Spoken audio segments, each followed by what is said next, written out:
Ragtime Dogo. Oh le bâtard! Oh la chance!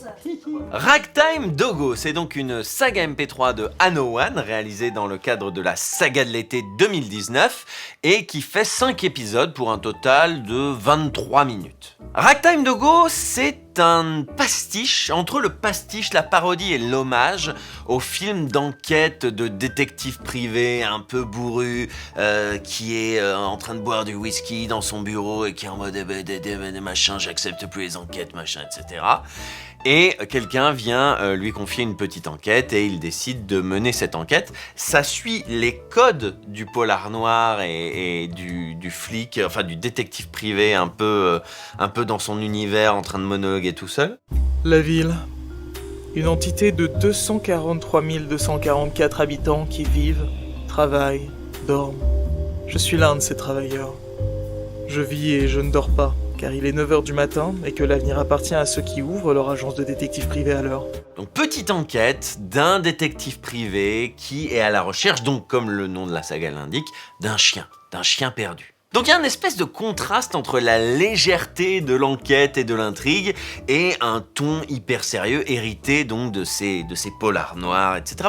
Vous voyez très bien de quoi il est question, ce mec avec un whisky au comptoir d'un bar. Je m'étais promis de plus faire ce genre d'enquête.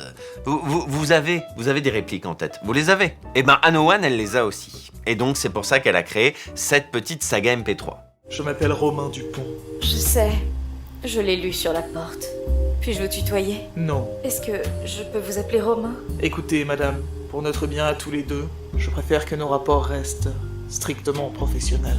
Bien sûr, vous avez raison. Je ne sais pas où j'avais la tête. Alors c'est une petite saga MP3 sans prétention que Anno One a créée avec un parti pris assez audacieux, celui d'interpréter tous les rôles. Pourquoi je dis que c'est audacieux? Parce que Anno One est une créatrice. Et pendant des années, dans le monde de la saga MP3, c'était communément admis que des comédiens masculins pouvaient faire des voix de filles en prenant une voix comme ça et en se pitchant vers les aigus de manière totalement excessive. Et je pense qu'on tombera sur des sagas qui en abusent dans la boîte, hein. Bref, autant c'était communément admis day one que des comédiens pouvaient faire des personnages féminins, autant c'était pas banal que des comédiennes fassent des personnages masculins.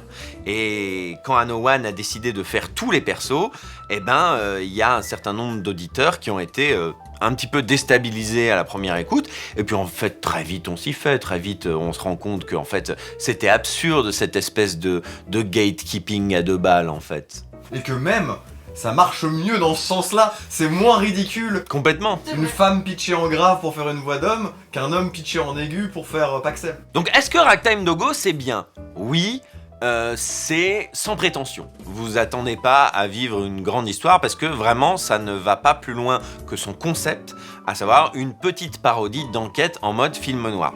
Si le style ne vous parle pas du tout, je pense que ce pastiche ne vous parlera pas du tout. Si vous aimez pas les petites sagas sans prétention à concept et que vous voulez des grandes histoires, ça ne vous plaira pas du tout non plus. Et si vous aimez pas les chiens, bah ça vous plaira quand même, parce qu'en vrai, le chien, c'est pas la question. Mais c'est vrai qu'il est mignon, Et pourtant, j'aime pas les chiens, mais celui-là, il est mignon.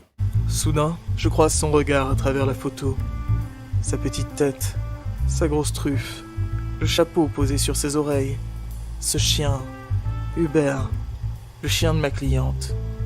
Il est magnifique. C'est qui le bon chien-chien? C'est toi le bon chien-chien? Bref, est-ce que je vous recommande Ragtime Dogo? Oui, c'est un bon moment. En plus, c'est pas très engageant en termes de durée.